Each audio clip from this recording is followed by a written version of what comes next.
मैसूर के वडेयार राजा ने मैसूर में बहुत सारे महलों का निर्माण किया है, तभी तो मैसूर को भारत का महलों का शहर कहते हैं। तो मैं आज आपको भारत के सबसे खूबसूरत महल विजिट करवाने ले जा रही हूँ। यह महल पर्यटकों को बहुत आकर्षित करता है। इसे देखने के लिए देश विदेश से सैलानी आते हैं।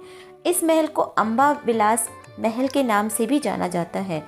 मंत्र मुग्ध कर देने वाला इस महल को राजा वडियार चतुर्थ ने 1897 ईस्वी में बनवाया था। उस समय से चंदन की लकड़ियों से बनवाया गया था, पर एक दुर्घटना में यह क्षतिग्रस्त हो गया। फिर दूसरा महल 1912 में ब्रिटिश वास्तुकार हेनरी इरविन की देखरेख में कृष्ण राजा और उनकी मां जमनी देवी ने बनवाया। उस समय भी इस महल को बनवाने में लगभग 42 लाख रुपए खर्च हुए थे। मैसूर महल 245 फीट लंबा और 156 फीट चौड़ा है। मैसूर महल में पूर्वी और रोमन तथा द्रविड़ स्थापत्य कला का सुंदर संगम देखने को मिलता है। इस महल के ऊपरी भाग पर स्थित गुंबद गुलाबी रंग के स्लेटी पत्थरों से बनाया गया है। महल के भीतर एक बड़ा सा दुर्ग है, जिसकी गुंबद सोने के पत्थरों से सजी हुई है। सुबह के समय सूरज की रोशनी जब सोने से बनी इस गुंबद पर पड़ती है तो चारों ओर रोशनी हो जाती है।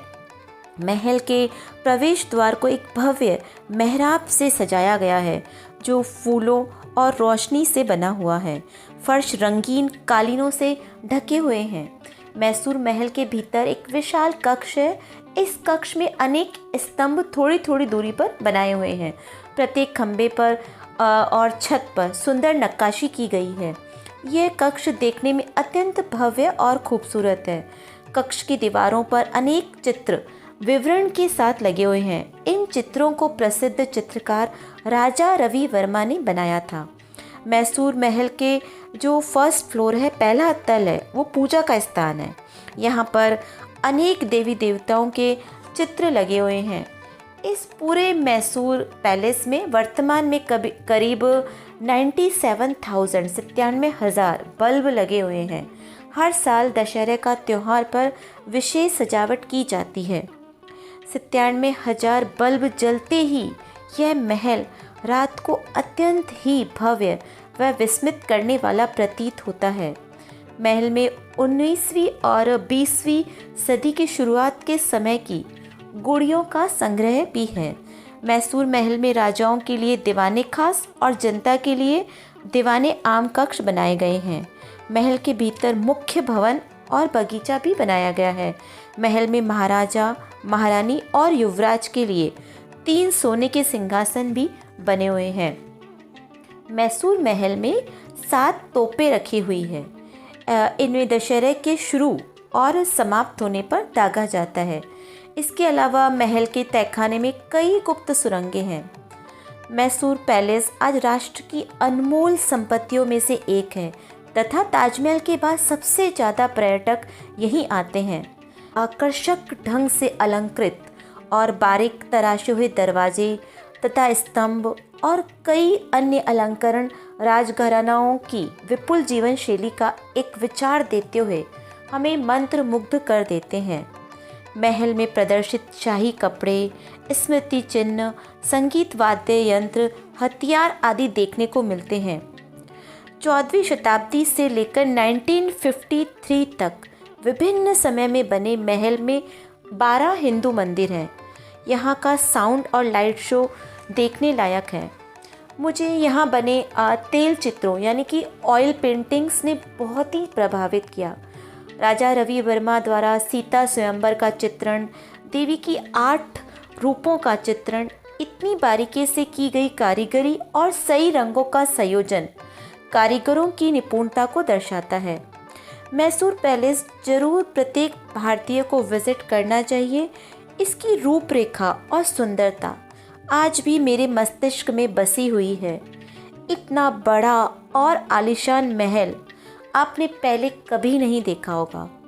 यह महल शहर की समृद्ध सांस्कृतिक विरासत का एक वसीयतनामा है। सेंट फिलोमेना चर्च 200 से अधिक वर्षों के इतिहास के साथ सेंट फिलोमेना चर्च मैसूर का एक लोकप्रिय पर्यटन स्थल है।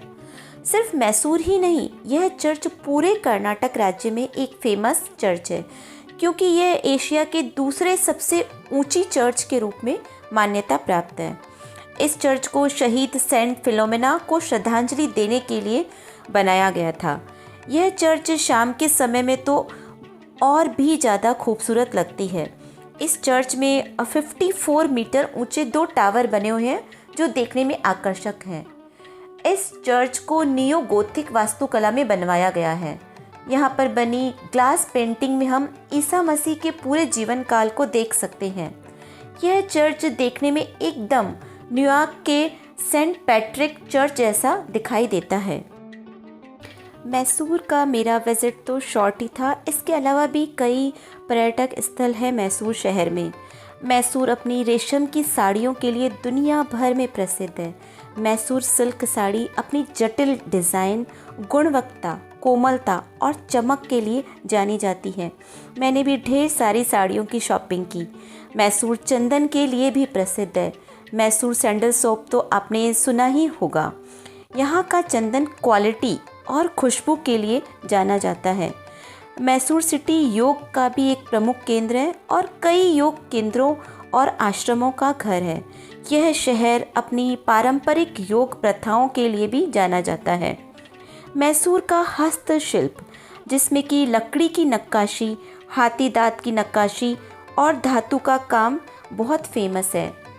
मैसूर पाक और मैसूर मसाला डोसा के तो क्या ही कहने, नाम लेते ही मुंह में पानी आ गया। यहाँ जितना मीठा नारियल पानी कम ही मिलता है और वो भी इतना सस्ता।